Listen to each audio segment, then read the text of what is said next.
Right, so it should be online. He checks all the, yes, the lapel mic is showing its audio levels. And I should start out and say welcome, and then I should follow up with, oh, I lied. This is 7 games in 90 minutes, that's what I said. I don't think it's going to be 90 minutes. I think it might be longer, but you know, we'll do what I can.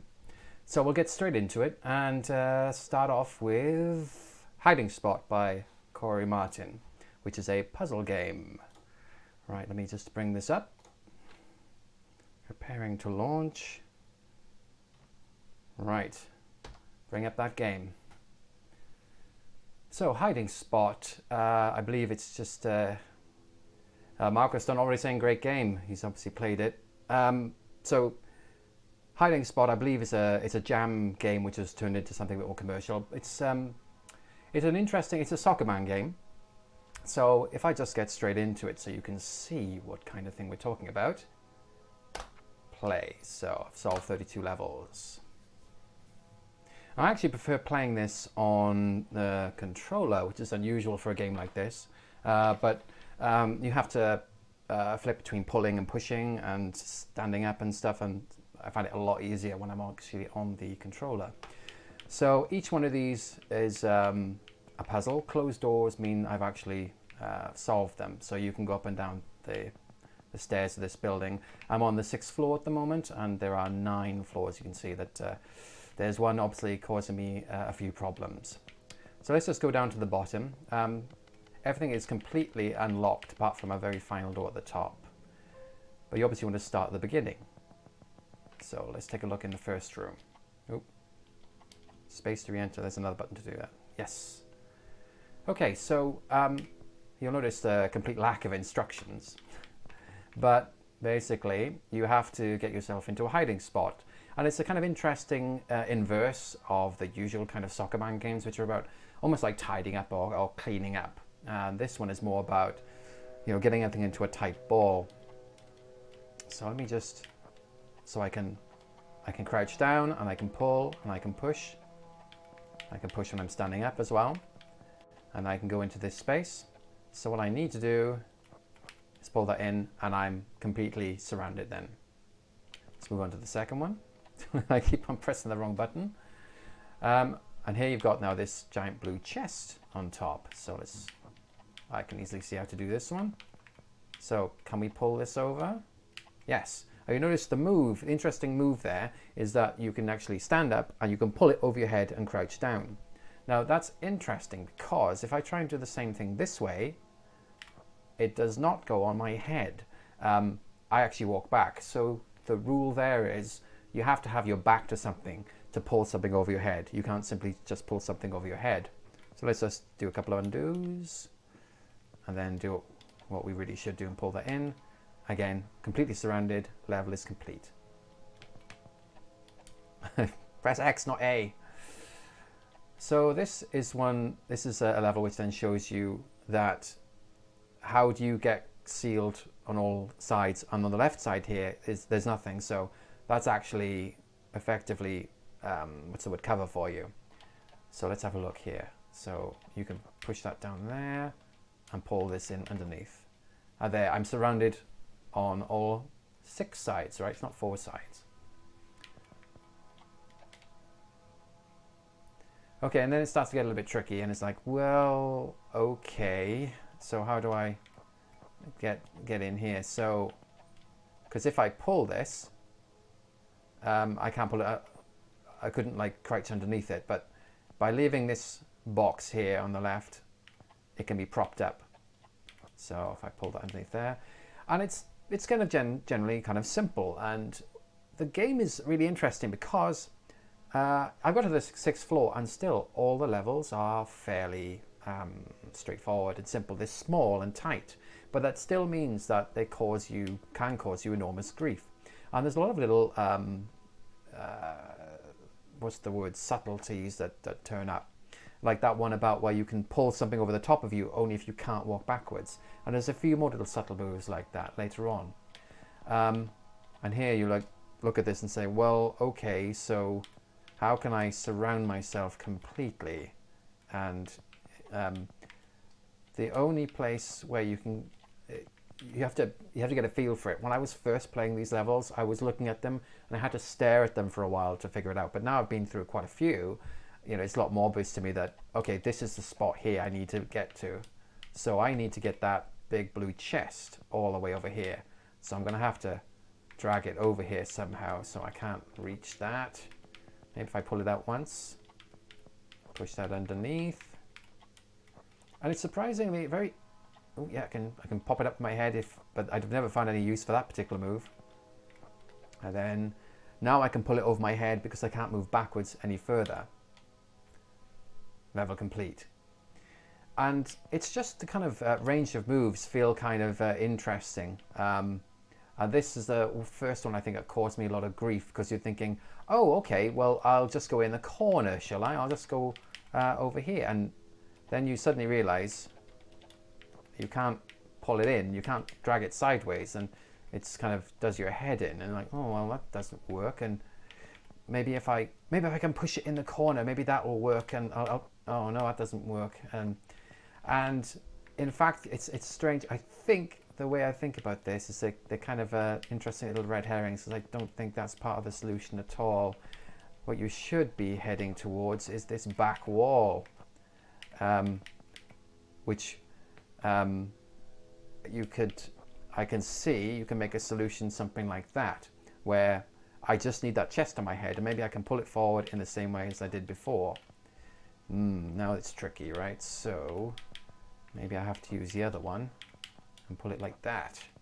And then we've got this little, yeah, that's how you do it. Okay, so we need to pull it one more. It's over our head, but how do we, now we're in trouble. Because if I want to pull one of those in, okay, that looks like there was a mistake there. So I need to get something in place ready. I wonder if that is actually a red herring and I needed that to turn around like that. So we can push that forward, crouch down, pull that out, and then pull underneath. And this is just, what, level 8 or whatever. So let's go up a few levels and just see like how it becomes later on. It's surprisingly the same all the way through. It's fairly simple, but there's such a lot of richness here. Let's try this one. And really small, but you know, it's the kind of thing that can actually tax you. It's like, well, okay, so do I hang on, I can't pull that in there. I need to block there, right, to protect me. Yeah, okay, but I can't get something on the other side of me. So I can press the Y button here to reset. But note that this is a game like Stephen's Sausage Roll, which has an undo for reset, which is a wonderful thing. So many times in some puzzle games, you hit the reset key and go, ah, and you really, really wish you hadn't done that. So let's reset. And I'm wondering how this one works out. Maybe it's like that or something. Oh, no, that's doomed already. Won't be able to get the chest out. Yeah. Oh, maybe I do that? Oh, that's very interesting. I don't know if that's actually useful at all. Nope. Nope, nope, nope. So, actually, at the top of my head, I can't remember how to do this one, but it just shows you still, we're 3 levels up, and it's really small level, and it's already making me go, I'm not sure. So, let's come out of that one. Leave room. Let's work our way up to the 4th floor. Yep, 402. Let's try this one. And here's another example. Another simple object turns up, a chair. Well, what's the difference between this and all the other blocks? Well, it's got a high back. That's the problem. So you can't grab it when you're standing up from the front here.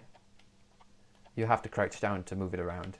But at the back, you can, because it's got a high back. And that also has another repercussion as well, because you're thinking, oh, maybe I can just, you know, put it up here, and then I can't pull the chest over because the back is too high. But notice that the geometry here, the actual back of the chair is thin enough for the chest to come over. So you have to think a little less in terms of a grid of blocks. And, you know, that high back, it's just very thin layer, and it makes all the difference to where it's sticking up. So yeah, it's a very economical game, and I love the fact that many of these levels are very small and really tax you, and I think a lot of your soccer band skills don't really come in handy. Cheeky back. Well done, Greg. So what else would I like to say is that I love the theming. It's unusual. I mean, it gives me the impression of a man who's just losing his mind in a corporate environment, and you know he just wants to curl up in a corner. And this doesn't feel like a positive game. It feels very grim. These environments are very dark and harsh. It's grey, apart from the objects which you're trying to use to surround you. Of course, they have to be brightly coloured to signify that they're movable or whatever, but it works very well for the theme. And you can notice the environment around you is glitching. Look over there. There's the multiple picture replicated so many times. The door is glitched. The blinds on the side of the room are a mess, and this keeps on going as you work out your way up through the levels. So I wouldn't say it has a story, so to speak, but the theme feels kind of unique, and I like it for that. And the dreaded tables are later. I won't show you the tables, but they're kind of like, at first when you come to the tables, they really upset you, and so you have to get the hang of using them. You do need the undo in this game because it's very easy to make a mistake. Oh, that's gone over there. No. So it's a definite game. You definitely need an undo. A definite game. You definitely need an undo. God, wow, I'm an English major. Right, so that's all I want to say about Hiding Spot. I did get a key from the developer, Corey Martin, and it's currently going for $2 on Windows. I think I've got a Steam link if I can check that into the chat. So let me just switch off the game. Right, so let me get you a link if you want to look that up right now. There we go. So we're going to move on to then the signal from Tölva. Hiding Spot, incidentally, came out in just last month, October. Yes, last month. So that's pretty new. Corey also worked early on, was it Pipe Push Paradise, which I haven't played yet, but I've got a key for that as well, so one of these days I'll get around to it. We're looking at the signal from Tölva now. So this is by Big Robot. This came out last year in April 2017. And I got it pretty much straight away at the time. And it just looked interesting. So I'm going to jump straight into it. We've got, there was an expansion, I can't remember when it came out, was it this year or late last year? The Polar Region expansion. So I'm going to just show you a bit of that because I would say that's been streamed and stuff less commonly. So let's continue. I'm midway through the game. So here we go. We got a nice little fake future DOS prompt. Well, not prompt, it's just a log.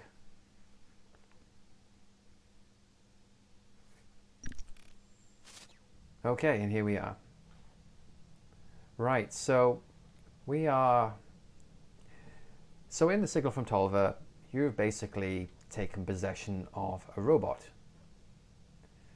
Oh, that glitched out. You've taken possession of a robot, and we don't know who you particularly are. This is far in the future. And if you read the PDF that comes with the signal from Tölva, it'll tell you all about the history of the universe. And it looks like it's more or less, most of the time, we're talking about a whole bunch of robot races. It doesn't sound like there's many humans left around at all, that it's basically a robot galaxy. And you've taken possession of a robot. You can take possession of multiple robots. If your robot gets killed, you just take another one. And in fact, if you're bored, if you're fed up in one area, you can surrender your robot and just go and hop in another one somewhere else. So let's take a look around here. I'm going to move my face. Move my face up here. That's better. Okay, back to the game. Right. So, what kind of game is this? It's an interesting one. It's a shooter, kind of, but it doesn't really feel like that. Let's talk about what you actually do. So, you get to wander around this very large area. So each area's got various names. Bring up the map. So I'm in this area at the moment, the maintenance basin. I've just left the maintenance basin and entered the crane base, which is a very small area here. And as you can see, it's covered in icons. It feels very much like a modern open world game. That's not exactly true. There's quite a bit of gating. You can see this red area here. You can only enter this red area if you've managed to build up enough money to buy some protection. What is it? Irradiated? So it's you have to build up the protection to the irradiation, which I do have. And there are bases. You see, these are bases of the faction that I'm currently hijacking off. So you can see, press F to hijack a drone at this location. Or I can just press F to hijack a drone at this location. Let's just jump there. So I'm letting go of the drone I'm with, and I'm going to this new area. So here we are. And that's the ship that dropped me here. So I can make my way around. I've got some weapons. This is, it would seem, a shooting game. Now you actually have to go around. You're looking for information. And at the same time trying to build up a resource so you can, it's basically get stronger shielding so you can make progress to the final areas of the game. The polar expansions are shorter, of course, than the main game. And if you find stuff, you can scan it. So when you scan something, okay, we got anything around here? Not seeing anything. So when you scan something, I think I've probably scanned this already. This is the kind of thing you can scan. So you can see it's giving off a signal when you go into this scanning mode, and then you can scan it. Can't remember the right names for these things. Object already scanned. But once it's scanned, it goes into your data library as one of these pieces of information. So I can read something here. So here's like something that's, one of the surveyors have written this from their survey, and here's the broker's notes. The broker's the robot that's helping you get to this planet. We don't know who you are. You may be just another robot, or you may even be a human. It's not clear. So you're sneaking around the surveyors, but there's also zealots on the planet who are interested in what's on the planet. The surveyors are more like archaeologists, and the zealots are interested. I guess it's almost religious, right? And there are also bandits who just seem to be, around doing their thing of, like pirates, I guess, just looking for things to steal. Now, I can actually get information on various objects I see. So this is a bandit dropship, ugly variant, and it doesn't work for everything. Sometimes you get information in some of the structures you see, but I don't think we're going to get anything around here. No data available. Yeah, nothing available. As you can see, you probably detect there's a day and night cycle, so it's already starting to go dark. Now, you can clear out areas, but they never stay clear. There's always wandering robots and things like that. I'm actually surprised I haven't come across something so far. Let's keep on moving. Where are we? Okay, moving up there's a base over here. And as you get through the game, you need to take control of the beacons and the bases, because that's how you're able to, if you die, it's like a checkpoint. You get to go back to that spot. If I die, I can only go back as far as, say, this is the furthest beacon along. So let's have a look. What's around here?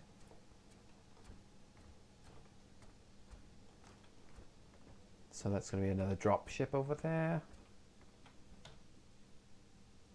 I'm going to get around here in the base. There you can just see the base up ahead coming into view.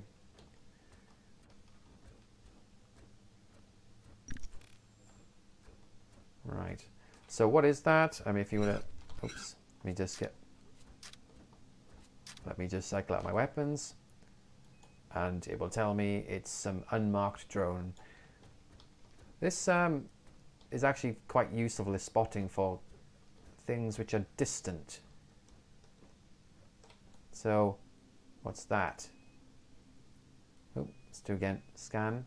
There you go. Hostile subject is a zealot. Oh, you'll notice it's you've got a red symbol over it, which means now I can know where its movements are at all times. I don't have to keep it in view. Oh, this can be really useful when you're taking on a base. I have a feeling I'm going to get completely... Oh, they're going to see me soon. Right, should we go for it? Let's go for it. Let's start. Okay, it's... Yeah, there they go. They're already quite aware. What you'll notice... Whoa, that's not good.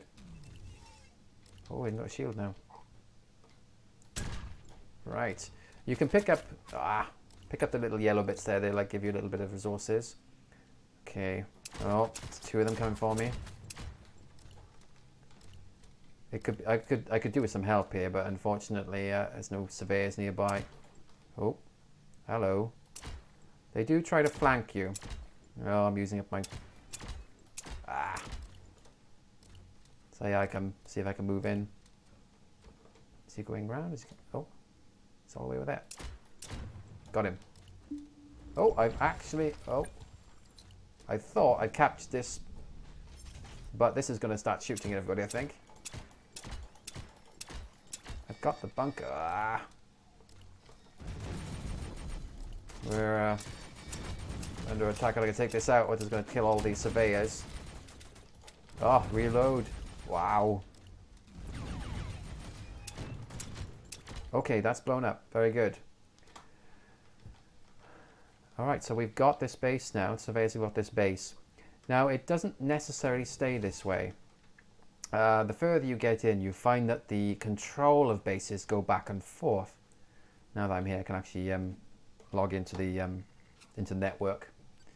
I get healed, and I can customize my loadout. So I can buy new weapons, a new shield, and AOE, which I can never remember what that means, but it's some funny thing, some extra upgrade power kind of thing. And then here's the extra shielding you might need to get into certain areas. So you can't. Some of these things are just not available. It doesn't matter how much resources you've got. They're not just available to you. So you see, it says here requires rank 3 to equip. Now, I can take some of these guys with me if I can get him. Excuse me. Enable. Oh, okay. I don't have this. I don't have the level to hack him, but I have the level to hack him, and I can recruit one more person. With upgrades, I can get up to 4 people. 4 people? 4 robots. Robots are people too, right? Oh, here we go. Another one. Let's just take this guy out. I think I'll bring down it. I've got a thing to help with a fight. Yes, lost one of my guys. There's a lot going on here. Oh, that's done. So, right, that's the shooting. I don't know if you noticed, but a lot of the shooting is at a distance. If you actually get too close to any of the robots, it's a bad idea, because what tends to happen is that you'll just get outflanked, or you get 2 people shooting you at the same time. Well, some bandits. If you get 2 robots shooting at the same time, you're kind of doomed.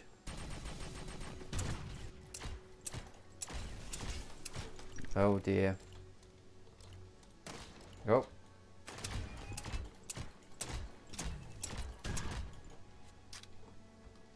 It's another one, right? Which one's... Is that my guy? This is the thing, though. Because it's all at a distance, sometimes you can't tell if it's your guy or their guy. And sometimes getting rid of your weapon to do a zoom up on a distance can be a bit tricky. Can I, no, I can't get any information in that. What about on this? No data available. Some of the things you see in the main game, you do get nice descriptions of. I mean, they're not incredibly detailed descriptions, but more like they'll tell you something like it's some kind of, you know, war ship or something, and it has this sense that there's a lot of history here that you're not aware of, and in a way that's Tölva's weakness as well. What I kind of think of Tölva, there is this shooting, but it's mainly a mood piece. It's about exploring Tölva, and it's like, I've said this before about it, it's like a science fiction stalker. I guess stalker's kind of science fiction. It's a futuristic, a robotic stalker, and it really is about setting the mood, and there's all sorts of weird funky things happen on the planet as you go through it. Oh, here's some resources I can collect, which I can use to pay for upgrades.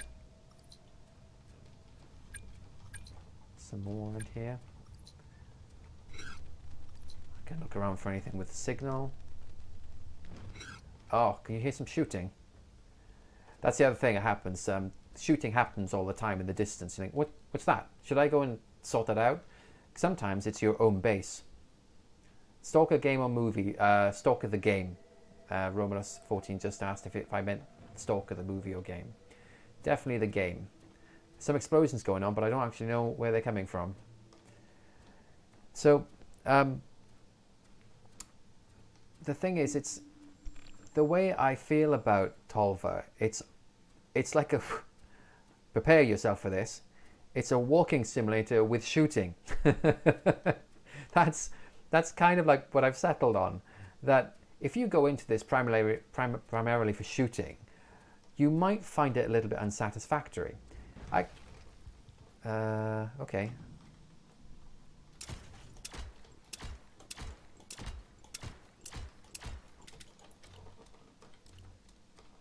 Oh dear, I'm in trouble.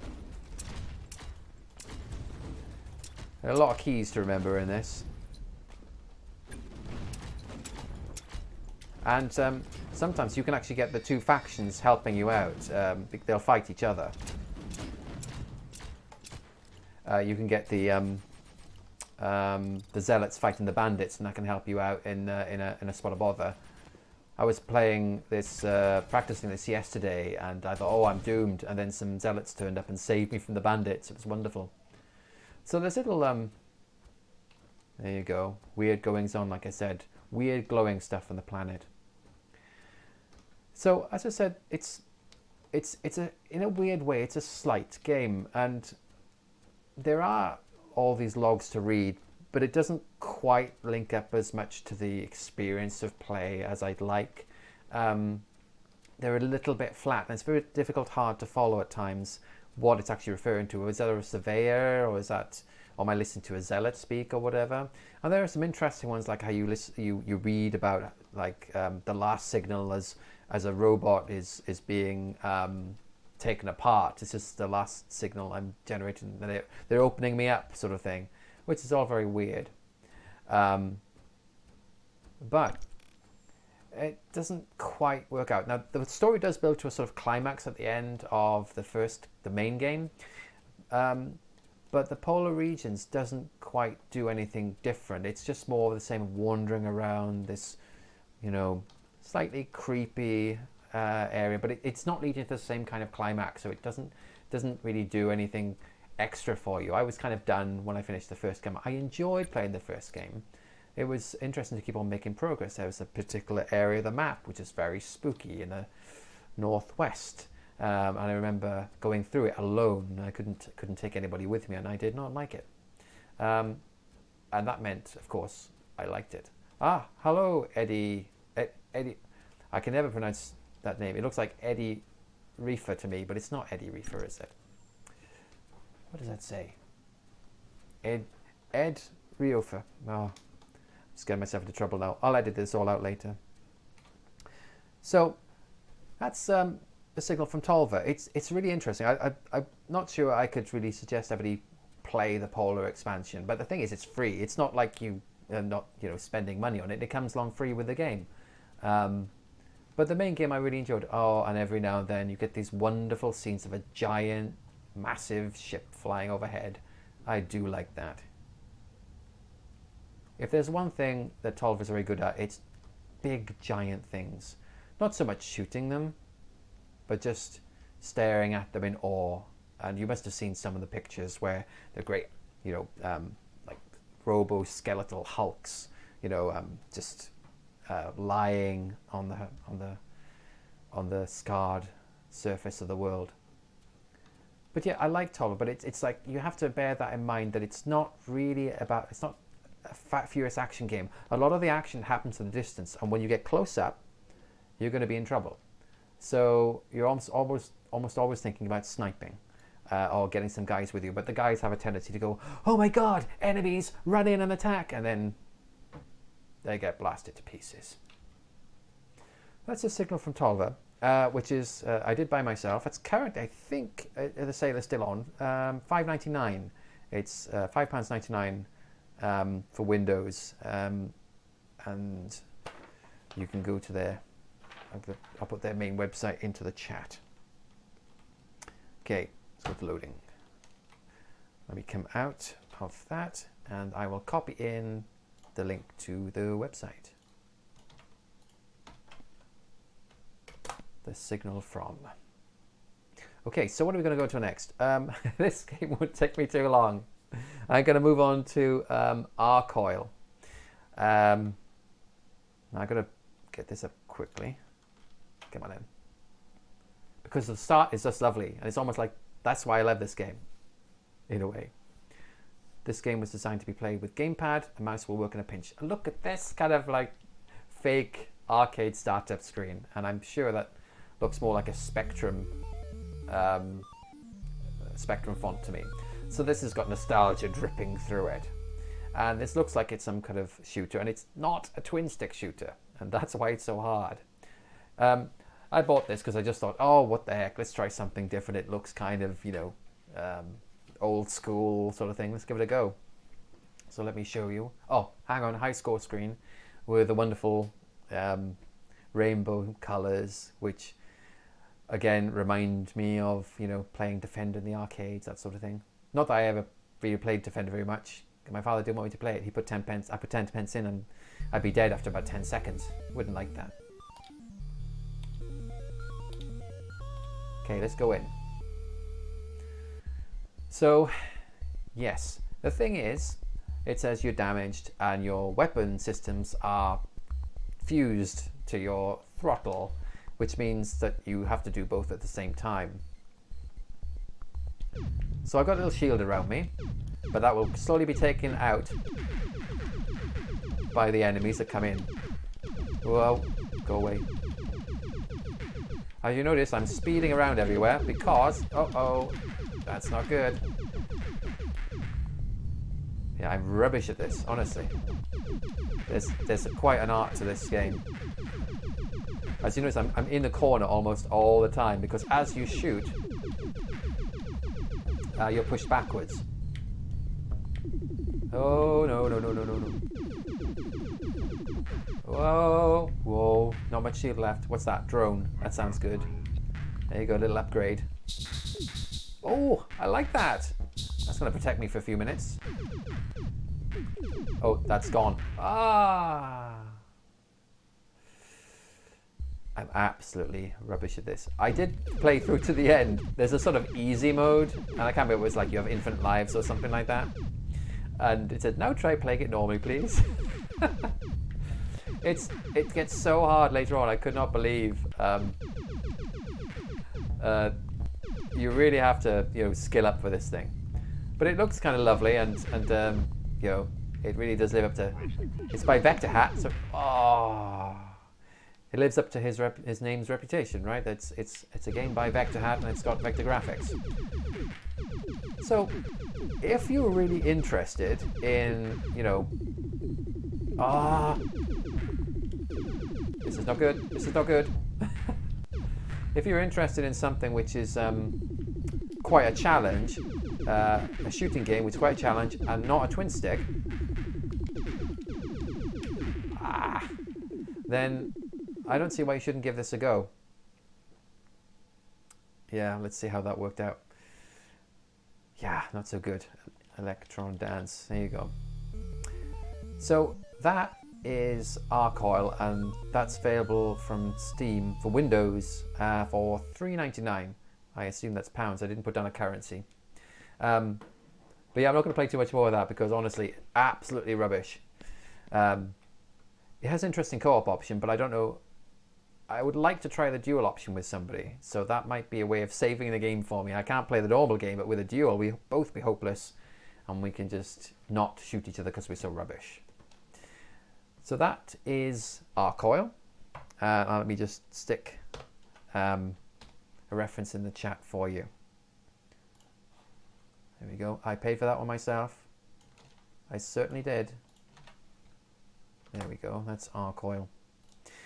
So let's swiftly move on to another game I won't show much of, which is the Cat and the Coup. Let's bring this up. Okay. Right.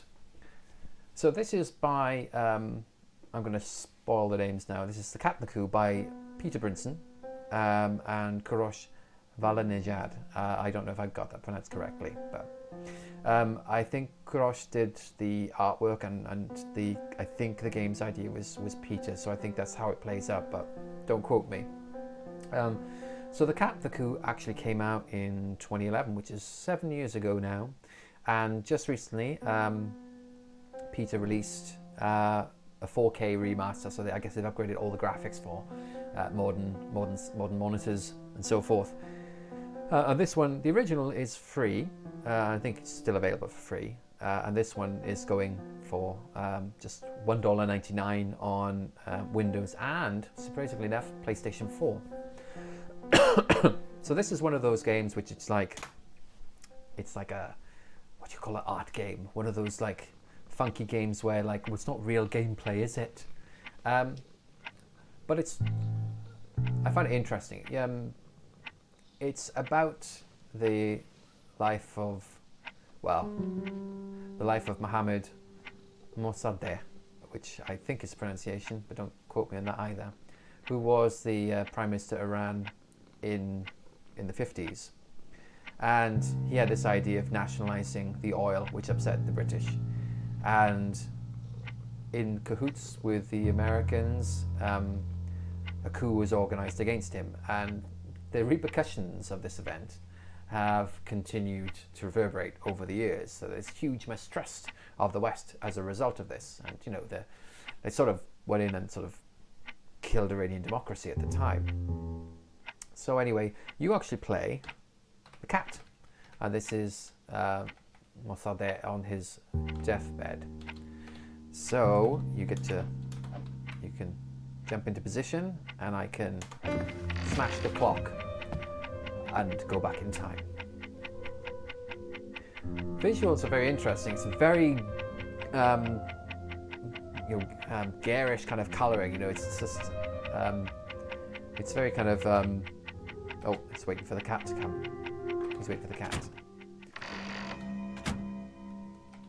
So then gone back to August the 4th, 1956. So you can see there's looks like troops outside the window there. And Mossadegh ends his prison term for a plot to overthrow the Shah, placed under house arrest in Walled Village. And the interesting thing is, I actually didn't know anything about this particular sequence of events in history when I played the game. You know, I knew we had a murky past when it came to the Middle East, but this was completely new to me. So I was kind of like playing this and I did not know where it was going. So here you have to get the cat to jump up, and you can get the cat to kick that out. And it's a little bit tricky to figure out what to do at times. And here you've got to try and get it out the door. That's the only way to get this bit to move on to the next.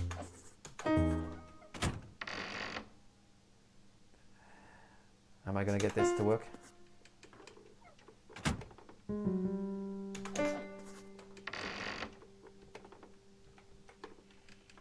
Roll it back the other way. There, it's gone out. So a bit tricky. So we're moving on to the next stage. And so we're going further back in time. I won't play too much of this because, you know, if you're actually going to have a go at it, you should probably do that. I should probably not show you the whole thing. So move further along, and you can see lots of the imagery here. It's interesting. I can't say I understand a lot of it. I feel like I could probably spend a lot of time examining everything. So we've gone forward now to January 21st, 1962. That's not backwards, is it? Iran police clashed with pro-Mossadegh students. Mossadegh denied something. Court-martial nears verdict. The Shah of Iran asks mercy for Mossadegh's life. So what do you do here? Well, let's just stop this. Here we go. So I want to stop there. So you can see it's a very kind of abstract game. It's representative. The mechanics. You don't play this for the mechanics. You don't play this like, oh, I want to shoot my way through to the next round. You know, you're going to play this just to kind of figure out what the story is, it's trying to tell you, and you also will be interested in like, what do the mechanics mean? What are you doing here? And what is the cat? Which is actually kind of, it's an important part of the plot. You know, the cat is involved here all the way through. So I'll stop here, and if you're interested, you can follow the link to either the 4K version or the original free one. But yeah, I enjoyed this at the time, and it's a strange thing. It's a short thing, and it's the kind of thing like you want to support it because it's nice to have kind of strange little pieces like this being put together. And there's an awful lot of work has gone into this. It wasn't just thrown together. Look at the detail of these of this courtroom, of the encrusted jewels at the bottom, peacock out the window. So, excuse me for coughing. Let me come out of that. So let me just copy in the link for you. I think, yeah, it's just to the main website, The Cat and The Coup. All right, so I think it's time to move on to another puzzle game. Let's go to Tiny Towns. Tiny Towns. Right, let me bring that up. Where is it?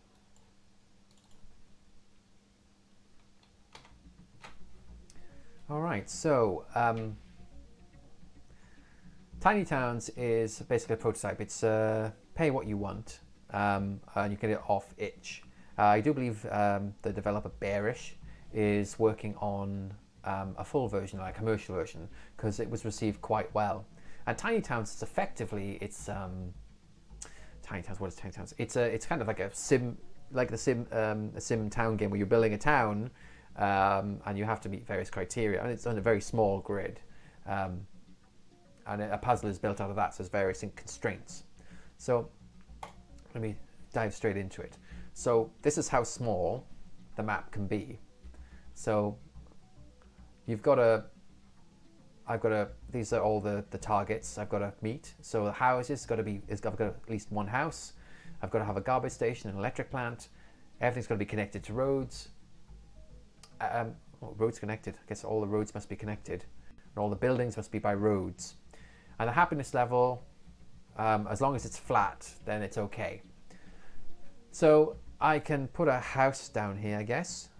Put a house there, and I can put a garbage station there. Now, have you noticed there's a little frowny face, and that means the garbage station is decreasing the happiness of the household that's near it. And I could put the electric plant over here. Oh, it's gone frowny face again. So how do you fix this? So my happiness is now -1. So having a house increases the happiness, and these two, the garbage station and electric plant have reduced the happiness by 1 each. So can I move this over here? Oops, let me just put the garbage station here. Happiness is still too close. It's still reduced the happiness by 1. and now we've not even met the buildings by roads criterion. The fix is trees or parkland. Parks will increase the happiness of a house next to it. So we want to have a house with a park next to it, and there's only one bit on the side here which is free to put two structures next to each other. This road cannot be removed. It's part of the structure of this first level. So let's dump the house there. It has to be by the road, remember. Park there. Now we got a happiness of 2 because there's a house and we've got the parkland next to it. Now if we drop this down, garbage station takes down by 1. Electric plant takes down by another, but we'll end up with 0 as the level requires. Level over. So here we go, here's another one. Now we want 4 houses and we need a happiness of 4. But again, we're gonna have all these, we're gonna have all this, actually the garbage station and electric plant are already on the map. So we've got to have a road connecting everything. So I guess something like that. Let's put 4 houses down like that. And so the happinesses have dropped. Can I use parkland to pick up? So you can see those 2 houses now happy. They've got trees near them. And the other one brings it back up to 4. So this one, we've got houses, 1 house. We're going to get a garbage station electric plant. Let's put that there. And happiness 1 of 4. That's going to be tricky. So we're going to put the road in. I could put trees there. Maybe I could put another house there to get the happiness up. It's not working out. Let's take that out. Let's try something else. Let's maybe curl around like that. Put a house there, house there. No. Maybe I could do that. No, that's not working out either. I've got to get 4 happiness. So Greg says it's adorable and really clever, and Marcus concurs. Trying to think now, what's the way around this? I feel like I've got to get 2 houses and 2 parklands next to each other, something like that. So maybe houses there, parkland there, and maybe 1 more road. Yes! There we go. And there's quite a few levels in here. I won't keep on going through. The one downside, I don't know if the build has been changed. I don't think it has. But it doesn't save your progress. There's no way of saving. So if you don't play through all of the levels in one session, you'll have to start again. So I played quite far in and then I quit out because I had to do something else. And I haven't played since. Oh, Bearish is on saying thank you. But yeah, it's a really interesting game, and I've seen one screenshot of the bigger version that Bearish is working on, which had water in it. I saw a river, so I don't know what implication that has, but you can see the possibilities are quite endless here. Not endless. So there's plenty of ideas from sim games, your building games, city skylines, things like that, to pick up on and plug into this with various different connections. This is interesting. It's not a game that you have to do in order. It's something like Cosmic Express, where you just put stuff down and rearrange. There's no order to the way you do things. There's no you can't back yourself into a corner. So yeah, if you're interested, that's Pay What You Want on itch, and I'll put the link into the chat now if you're interested in giving that a go yourself. It's very easy. I was very confused when I started it, so I hope that will get you over your own confusion. And to draw, it's left click, and to write is to undraw. There you go. New word today, undraw, to take things away. So let's go back to my loading screen. Making good progress. Except I want to talk a lot about the last 2 games. So what I will do, I'll close Tiny Towns, and I will send you the link here. There you go. Blobka the dog says thank you. You're welcome. So let's go on to my other puzzle game today, which is Tametsi, which is it's a horrible game, and I have good reason for saying that, because it's very addictive. This game, oh my god, I used to lose time to hex cells, but nowhere near as much time as I lose to Tametsi. Come on, bring up the game. There we go. This is a very lo-fi game. You don't come to play Tametsi because Hexcel's had all those like little sprinkly little hexes. You click on a hex, it's like a Minesweeper game, right? Click on a hex, you get little tinkles, and it's all very lovely and beautiful. And this, you're not going to get that. Okay, let's go to the first level. So it is basically Minesweeper, and slowly it'll feed in more and more rules, just like Hexcel's does, and you'll find them familiar. So let's have a look here. We've got this has 3 mines next to it, so obviously these 3 must be the mines. That, and that. Yay! First level done.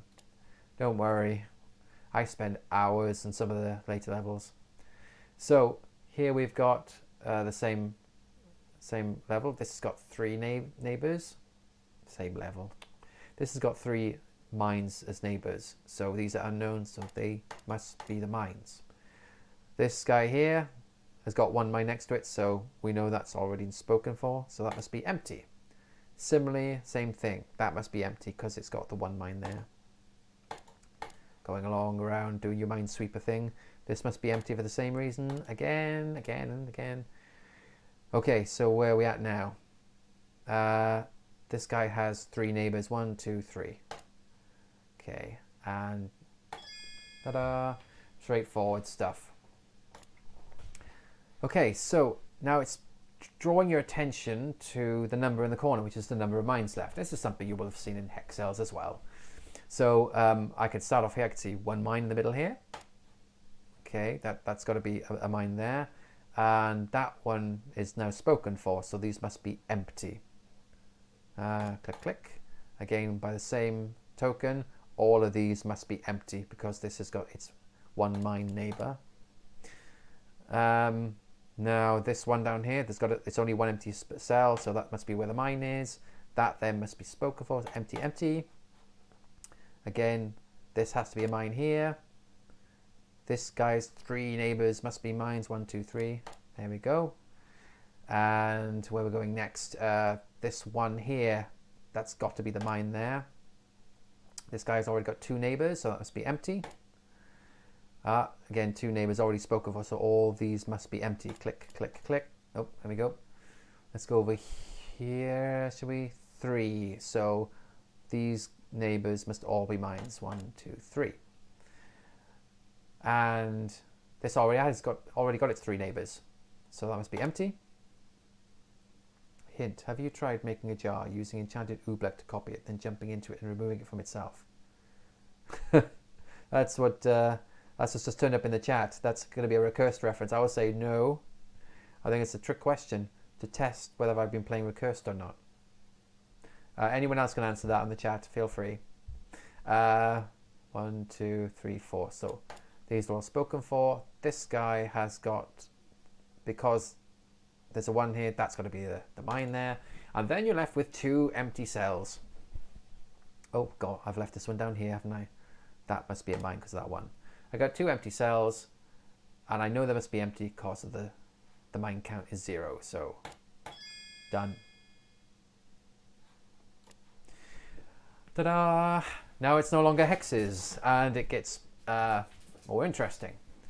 And you have to start thinking a little bit differently. And excuse me, I'm going to take a drink.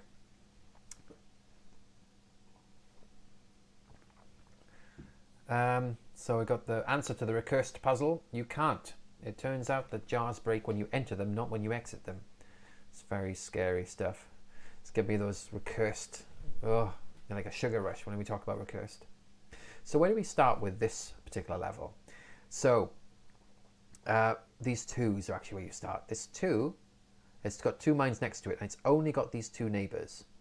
So they must have mines. Similarly over here too. Now where do we go? This 5 must have 5 mines next to it, and there's this 1, 2, 3, 4, 5. So all of these must be mines. And then where do we go next? This 2 is already spoken for. It's already got its 2 mines showing, so these must be empty. Where do we go next? This 2, there's 1 mine, and there's the only other empty cell that must have a mine. This 1, already spoken for. This must be empty. Again, by the same token, all this guy's neighbors must be empty. these ones tell us that this must be a mine here. This 3 means these 2 and this one here must be a mine. And it's blocking us off here. So you can see we're not able to get around to this area. We're actually being pushed around. There's a kind of a wall of mines here. This 1 means there must be a mine there. 2 means, oh, we already spoke of, we've got 2 mines either side there, so these must be empty. This 1 is already spoken for by that mine, so that must be empty. Again, by the same token. Okay, so this one says there's a mine there. That's now spoken for by that mine, so it's empty. Again, it's next to the 1 mine, empty. This is saying 2. That's giving us a bit of grief because we're not quite sure where the other one is. So this 2 has already got its 2 mines listed on the screen, so that's empty. Again, 2 mines, that must be empty. Now this tells us there's 5 mines nearby. 1, 2, 3, 4. Now we're in a spot of bother. Where do we go next? And we got a 3 up here.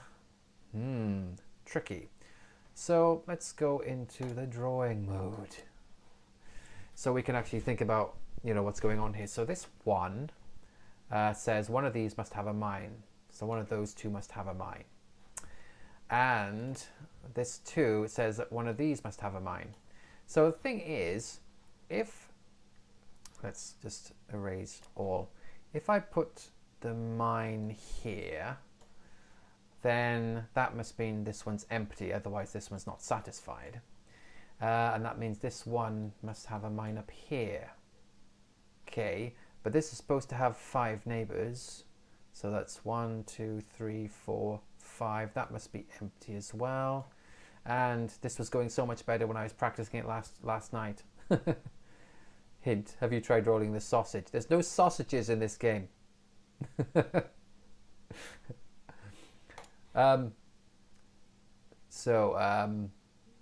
Where are we?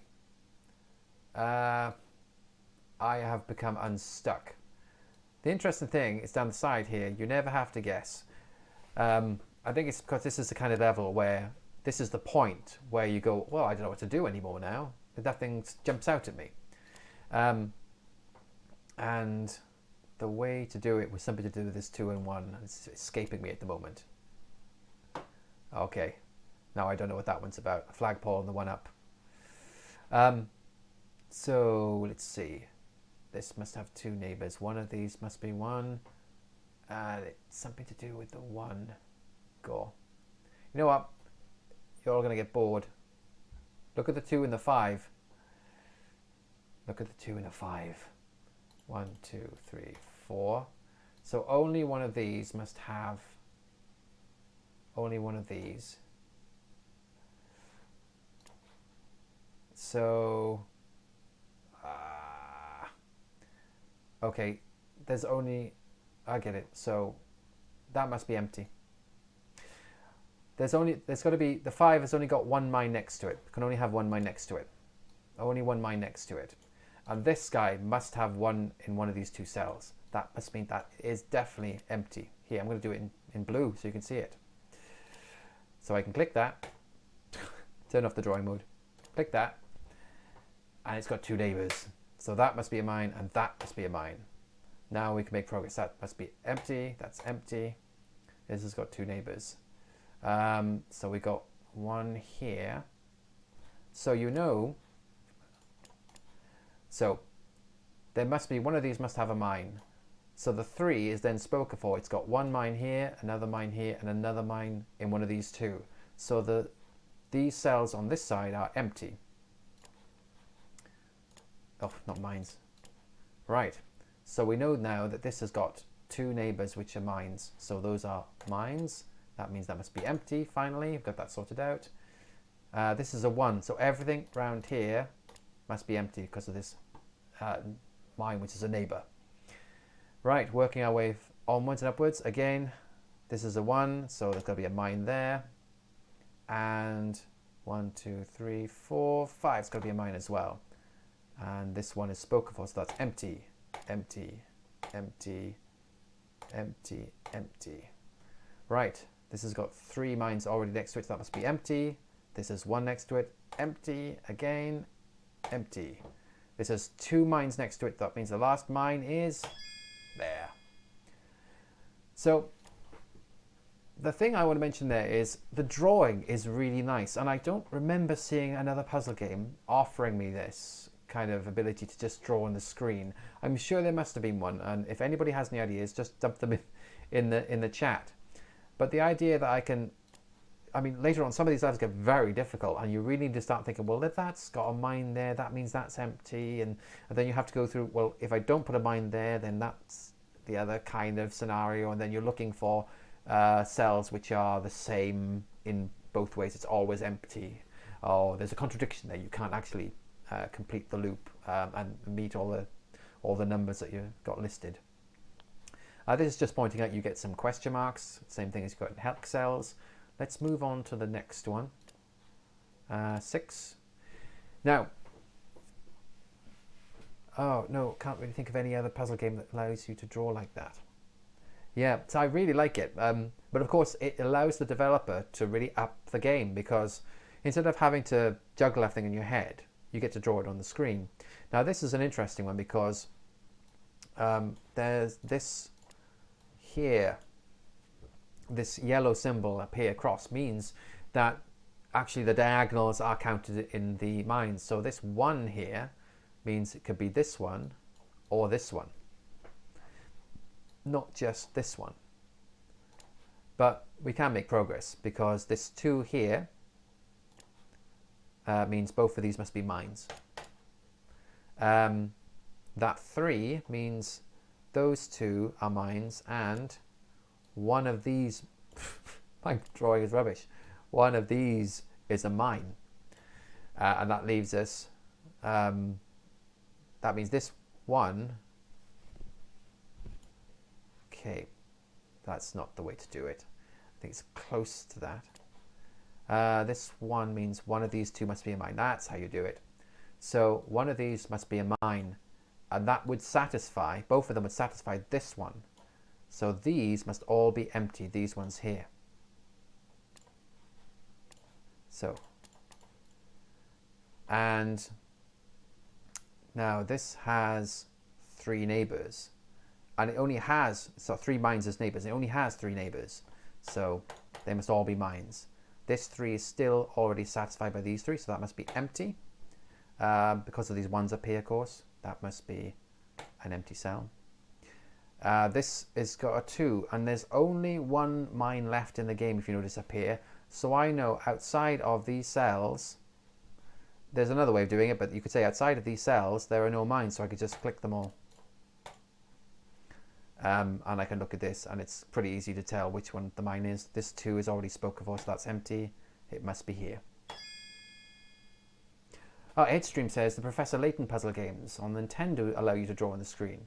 Very useful. Yeah, I'm surprised. I think this is almost like the next layer of technology we're looking for in terms of puzzle game mechanics, not mechanics, support. Yeah, we've got the undo, and drawing on top of the screen might be very useful. I'm not so sure it's useful for something like a Sokobang game, but a game like this, where you need to think about how things work. I mean, I could have used it in Cosmic Express as well, where you have to draw the rails, and sometimes like, okay, I definitely have to do this bit, and that correlates with that bit, and so forth. We also get the one where you have the number of mines in a row. Let's go back. Did I just do that one? Yes. And then you get colored areas, and the key of the colored areas is the fact that you get the mine counts for every color. And so you're always thinking about, can I find all the mines in the color? Once I've done that, I know every other cell in the color is empty. So let's have a look here. So this must be have a mine. Oh gosh, out. This must have a mine. That means those are empty. 3 here. That's what happens, by the way, if you click a mine by accident. I am actually going to jump up in a minute to a later level, and there we've got 2. That must be a mine there. This 3 means these must be mines, and then you're stuck. You've got a wall of mines and no way of getting to the side. but the numbers up here tell you there's no more blue mines, and these must be mines here. So, gone into that mode. There we go. So let's come out, and just to give you an example of where it kind of ends up going, because these are all very simple. They're really just tutorial, really. I was going to show, I was picking up 34, and this is the kind of thing which you will work through a certain part of it. Think, okay, great, and then you're like, what the hell? How do I make any more progress? So many times in this, you get to that, and I find this much more invigorating than hex cells. Hex cells had like to make really big levels. To hex cells, the original was fine. I found that not too taxing. Hex cells plus then started getting to big levels, which cause you to be scanning again and again and again for the exceptions in the logic, where like, okay, that's where they can tell me more. And the other thing I didn't like the introduction of the idea of, oh, I'll tell you the number of cells within two spaces, and it just made things more annoying. I don't know if that kind of mechanic turns up here, because I've only got to about 40 or so. I'm still working through it. But so far, I found it's really hard trying to figure out where to go, and I like that. It's really taxing. So I've already worked on this. Let's start it again. Reset. Okay, so this is how it starts out. And your first move, notice there's no yellow cross in the corner, okay? That means everything here is working only in the horizontal and vertical. There are no diagonal, you're not counting diagonally here. So you start with, oh, this is every mechanic there is to see in the game. Oh, it's pretty good. Okay, I was hoping for no more horrible surprises. So, so 0, the light blue areas are 0. There's no mines, so I can click these straight away. And that gets rid of a chunk already. So you can very quickly work through some of these cells, and it's just, oh, that's easy. Right, so that's got a mine there. Let's go away from that one. That one means there must be a mine there. Again here. This one says there's a mine there. This 2 means these 2 empty cells must be mines. Dum, dum, da, da, da. And one there. And then you slow down and stop. Okay, so where do I go next? Well, the thing I would do next on this level is it's up here, this 6. So the thing is, for the 6, you've actually only got 8 cells that you can have mines in.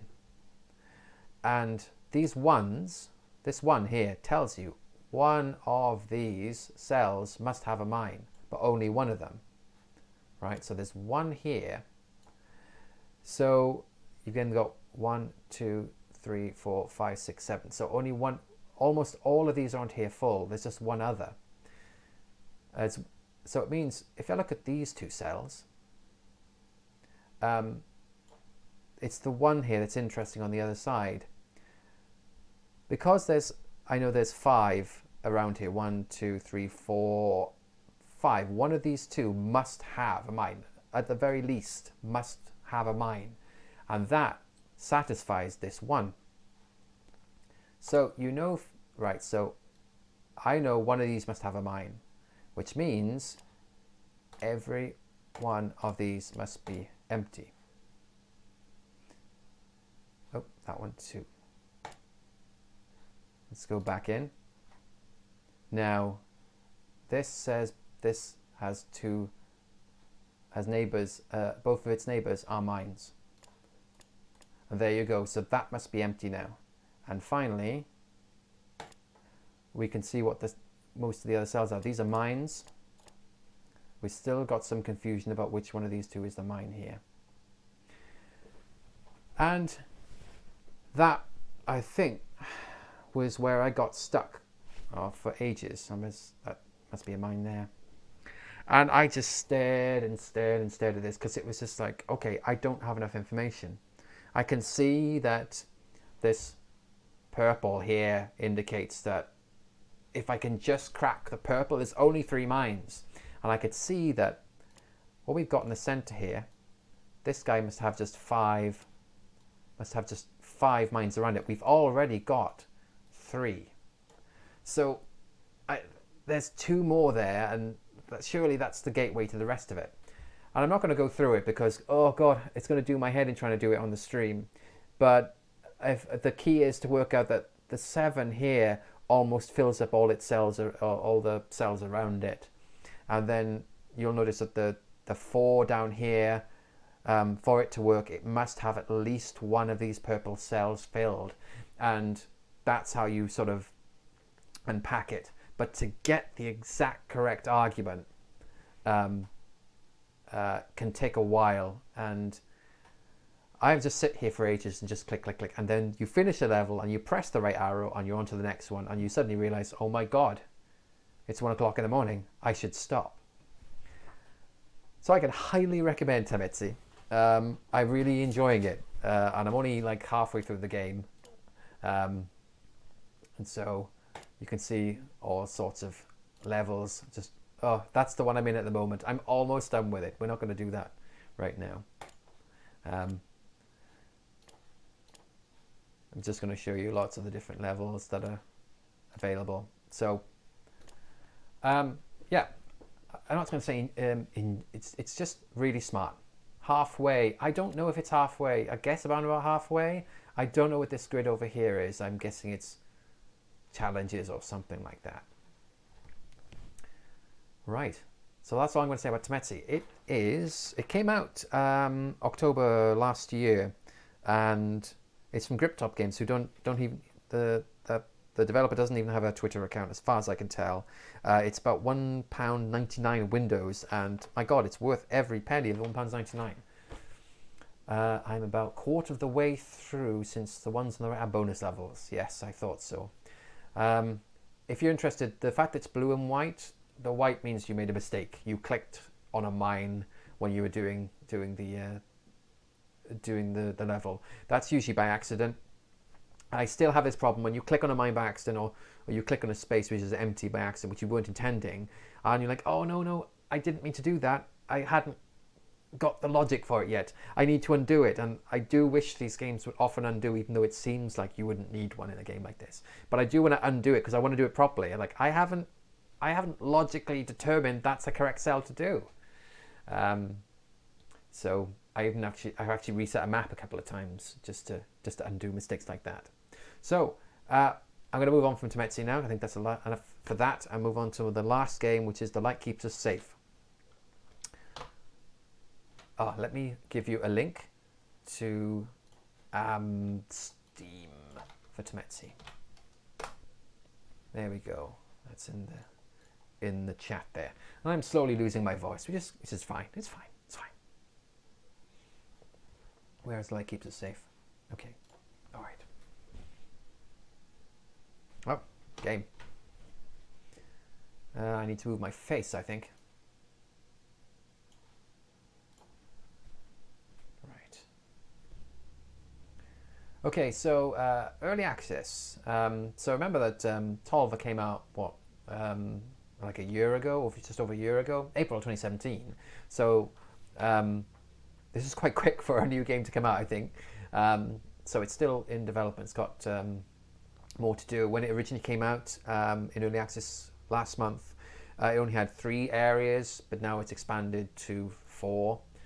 I've just got onto the 4th area. I haven't played it for about a week or so. So we're going to just start a fresh game. Okay. Don't worry, I've backed up my saves. So I'll just take you through the intro game, and then we'll get into the proper game. And I'll try not to spoil too much, because part of the first level is not knowing anything. There's a lot of joy there that once you know what to do, I think the first level is not very scary anymore. But the first time you do it, you're like, yeah. So this is the bunker. You've been hiding down here from the machines, but that time is at an end. Press R to cycle weapons. There are no weapons in this game. Okay. So this is your bunker. So I'm just going to get moving. got a run key too. You are lucky, in a way. You got to hide down there for so long. But now you have to deal with it all alone. I'm sorry, but you do. I haven't heard too much story. I heard quite a bit at the start, but I haven't heard very much since. So I don't know if I'm supposed to hear more or not. So it's very thin at the moment, but you'll see that a lot of it is in a way told through what you see. So this is definitely a bunker. Okay, let's open this up. Oh, it's F, not E. So the light keeps us safe. It's a little bit of a stealthy type game where you don't want to attract the attention of various things. Dead people. You're running out of food if you haven't run out already. Let's climb under there. You're going to have to go outside. You should have gone into the light like the rest of us. So yeah, that's a kind of funny note, isn't it? You should have gone into the light like the rest of us. So you have to leave the bunker because basically you're running out of food. As you can see in the top right of the screen, there's a food icon. The first one at 1 of 4. And my actual level of food is, my hunger is the brown bar at the top left. And that hasn't gone down There'll yet. be something useful around, of course. I think we left a few things behind. So yes, you got a flashlight. You'll be able to use that device for a bunch of things. But it looks like it needs work.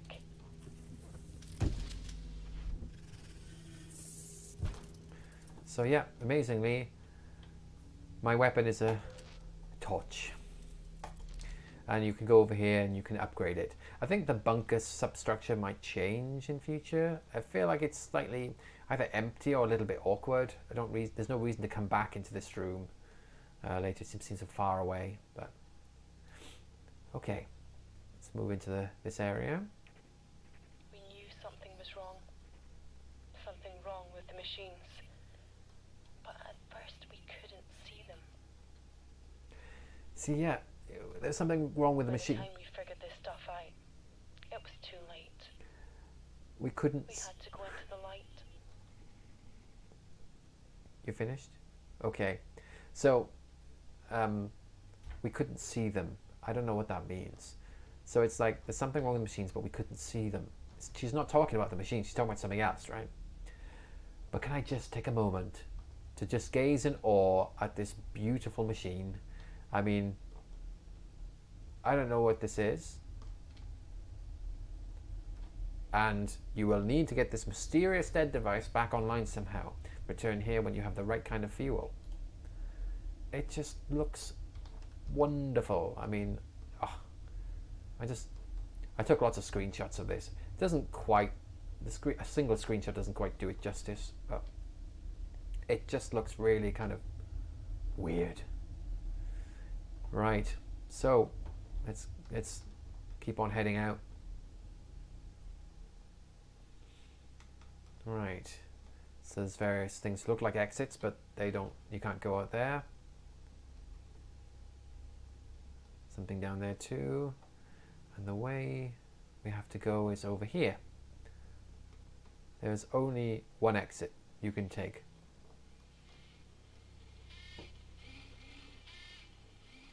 Shine a light on those things.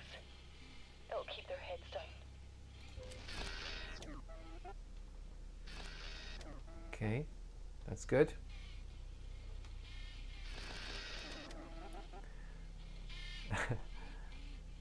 Looks like a giant mech cut off at the knees. I mean, not really, but it resembles it. And Marcus is asking, is there vampires? There are no vampires in this game. Well, not that I've seen, but I don't think it's very machine-based. Now, I'm very upset about this area because I can never walk past this without getting shot once. And I just don't understand what it made me jump, even though I know it was coming. So let's open the door, and this is, now you're entering the game proper, you get to go outside. And the game is procedurally generated, so every time you play a new game, the world you see outside is not quite the same as it was before. Now, yeah, this looks different again. So now you're outside, and you know what I did? I just crept outside very, very slowly, and I was pretty scared because I did. Ruined this place. Look, there's nothing left.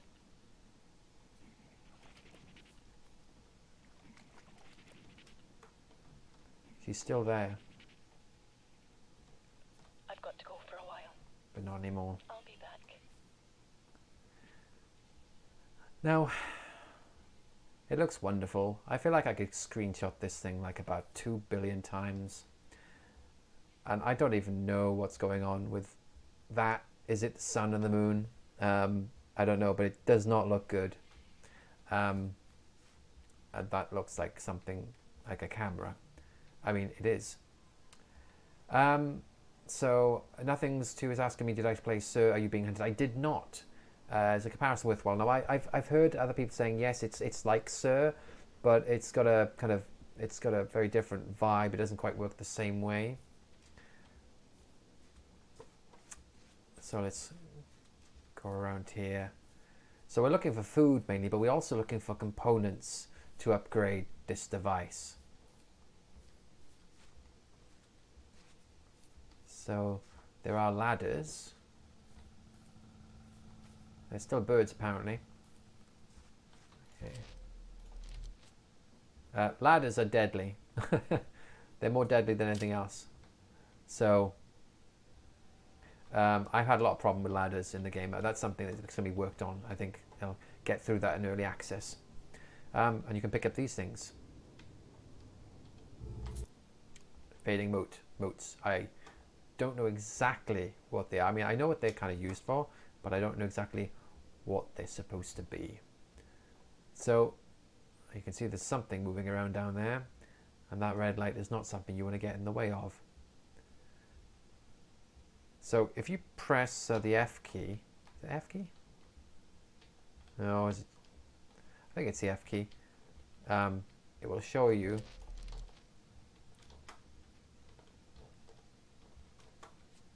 onto the, I don't think I'm actually on the ladder, but never mind. Hey, we're down.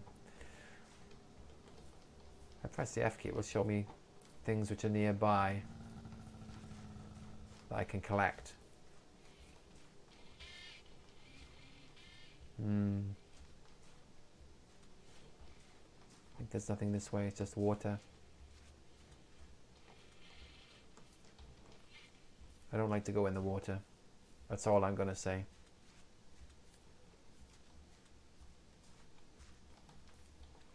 Ah, there we go. If I hit the F key, it'll show me that there are objects around I can pick up.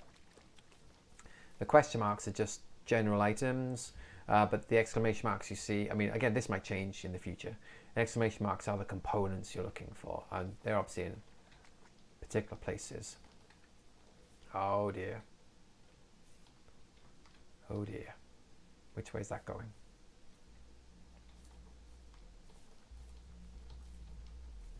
Oh, I don't think so.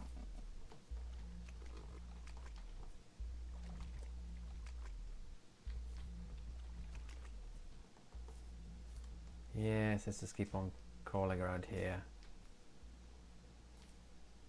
So although you'll see various things in each level, on this level, that you'll recognize each time you play it, like that kind of light, this kind of camera, those things over there bobbing around, these kind of large vats. In my first game, to the left there was just lots of forest and a small house, and to the right there was a petrol station. But this is quite different again. So same ingredients, but everything gets jumbled up a bit. But don't expect, greeting Scar. Hello, greeting Scar.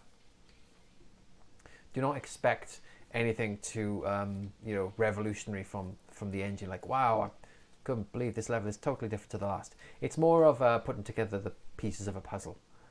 That's what it feels like. So that camera is definitely going to want to eat me. Well, eat is a strong word. I mean, it's going to try and, if it sees me, it will shoot lightning at me. We don't like that.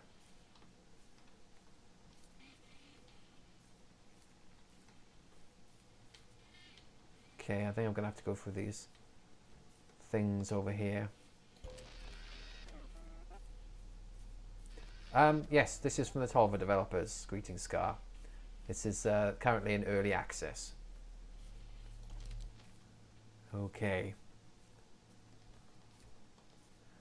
So we get to a fenced area here, and we could just climb over this fence here. It's always a bit dangerous because if you do something like that, you're thinking, can I get back out? Incidentally, if you go into the bunker and come back out, it doesn't get procedurally generated. It stays the same. I just mean if you start a fresh game, the levels will not be the same. Although it does seem generally that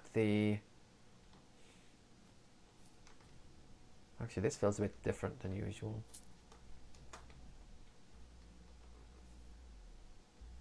I can hear, oh, there it is. You can throw bottles. If I do that over there, going towards the noise of the bottle. That also works with cameras. Okay, we've got a abandoned building here. So that it's early access, so it has some issues with movement and climbing over things and physics. And sometimes the dark area is a little bit too dark. I cannot see what's going on. Oh, there's something in this cupboard over here. Let's rifle through it. Some ancient crisps. So that's food and a bottle. Now my hunger's halfway down. I'm going to eat something. Is that F2? No, that was F1.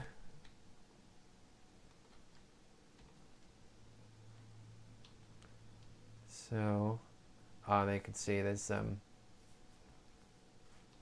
something in the distance over there. And that's kind of like your big target in this level. But you'll need you'll need to go into more than one place to get all the components you need to get onto the next level. So, you can see there's got an exclamation mark inside that building. Can I get in?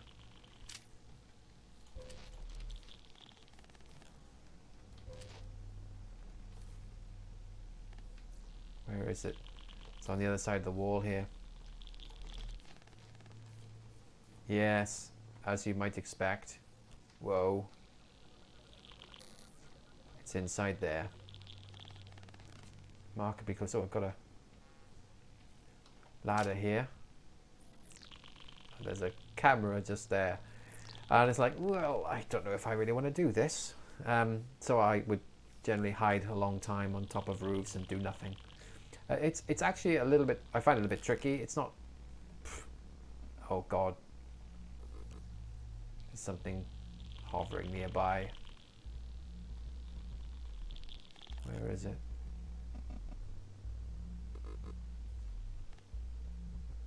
Okay.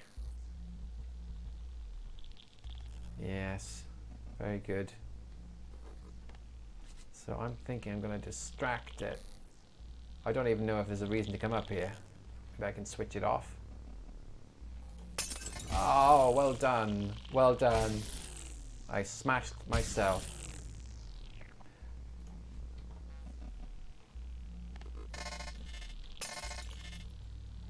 No, the switch is down there. Oh dear. Well, that didn't work out very well at all. Right. Got to be careful how you climb down. There you go. There's the ladder. Let's just move on and explore more. I love the little touches though. What are these lights going through the air? What is that all about? What has happened? It looks like an absolute disaster. Is it permanently night? Is that what's going on here? And you know eventually you have to go into this big What's the failure state? Restart worse. If you die, you go back to, like, it's checkpointed. If you've picked up, find some components, the exclamation mark thingy, that's where it'll send you back to. Now, because I haven't picked anything up yet, if I die here, it will go right back to the start. The long dark. Sounds to be dark for a long time. And yeah, there's lots of little interesting touches, like, you know, there's obviously those little red towers you can see in the distance. This must be one growing here. I mean, I don't understand what's going on. It looks really, really interesting.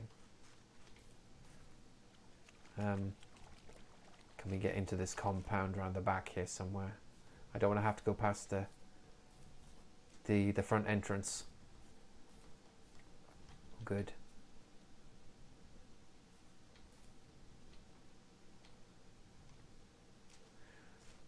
But when I first got in here, it was like, what am I doing? Because there's a lot of noisy stuff in here. And the trouble with noisy stuff is that you can't hear anything. You don't know if something else is coming near you.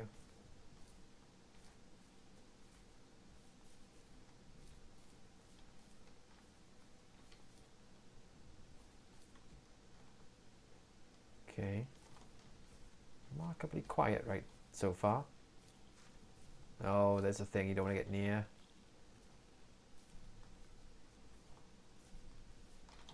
Let's see.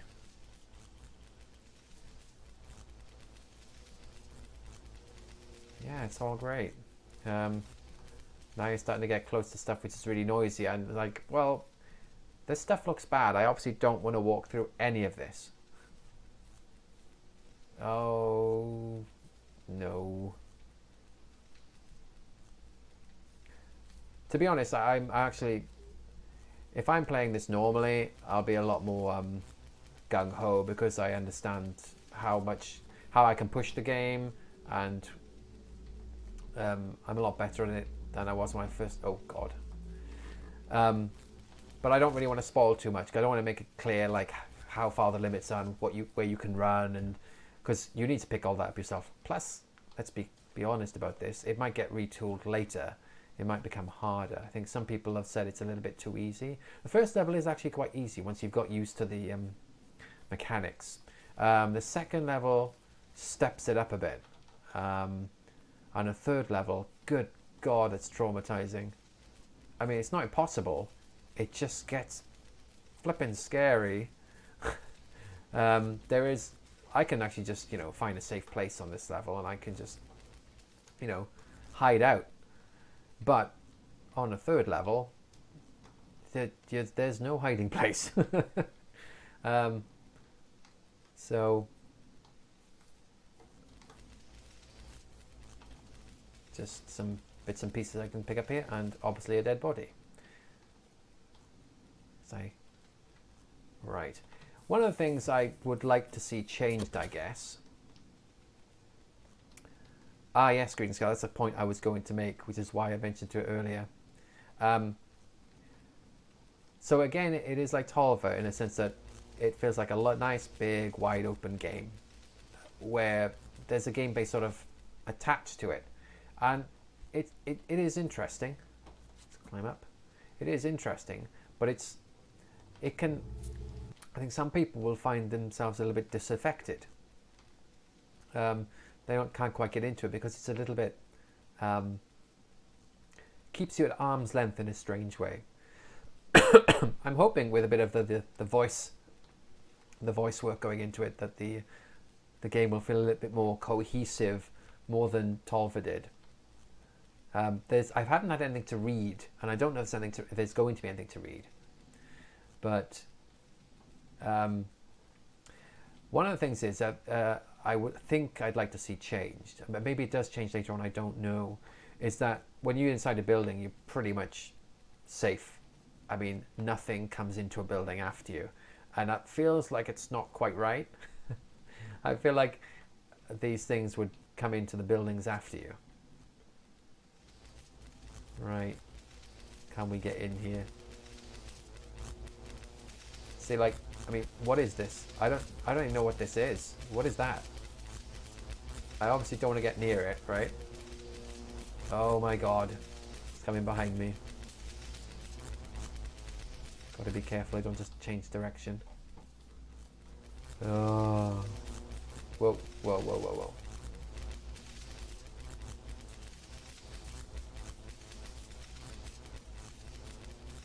Hello. Where do I need to go? Oh, and I can do that.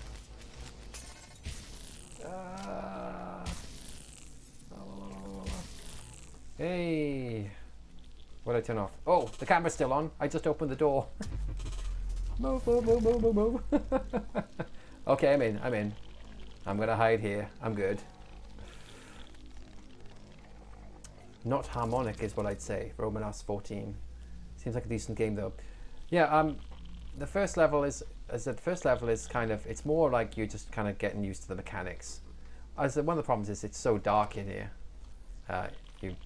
I didn't want to turn my light on at all, but actually lights are not that dangerous. I'm starting to get the feeling that light isn't as dangerous as you think it is in other games, where if you reveal your presence in some way, then everybody can detect it. But I don't think light does the same. So let's see if I can go upstairs here. Again, this kind of structure of building you'll recognize if you've played more than once. Here's another problem, like early access thing. I can't creep up these steps. I have to jump, and I have to jump with a tripwire behind my head. So there we go. Up we go. And here's the components. And that has effectively created a checkpoint. If I die now, then I'll start back at this point. So I'm going to leave it here. I could try choosing a random level. Let's try going back to the menu.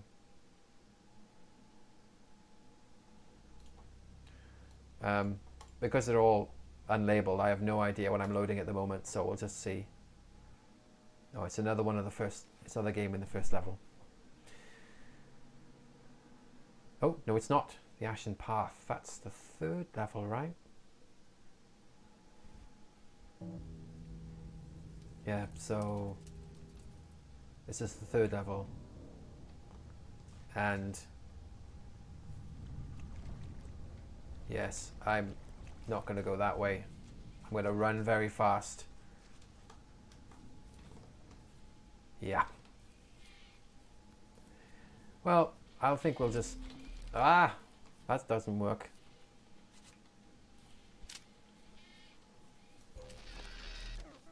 Okay, I'm running. Past dead body. And I think I'll just stop there. So, that is not the signal from Tölva. That's the light keeps us safe in early access. I think they're gonna do quite a bit with it yet. Let me just put giant things hovering in the sky. Yes, I do like the big robot games, having very massive structures. I like to see a lot more of that in games. So that is currently it's in early access. It's £15.49 on Steam at the moment. If you want to get involved, it's up to you. You might want to wait and have a go at that after it's had a bit more time to breathe, because it's still working on it. It's still quite buggy. I don't know if this has been fixed yet, but I jumped onto a ladder and I drifted all the way across to the other side of the map, and there was no way of fixing it without coming out of the game, going back in, and then I lost my position. So that happened to me once or twice, which is a bit annoying. So I learned not to jump when I was on ladders.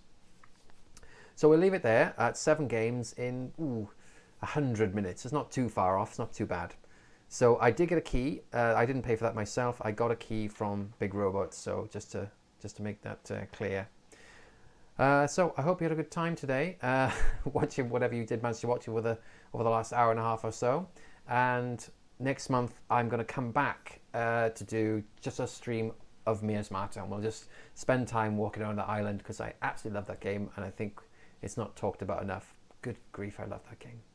So thank you very much, and enjoy the rest of your evening or day or morning or whatever it is in your time zone. Greetings, Scott tells me Rain World also had amazing scenery, slightly more solid gameplay, but a game was not cohesive either.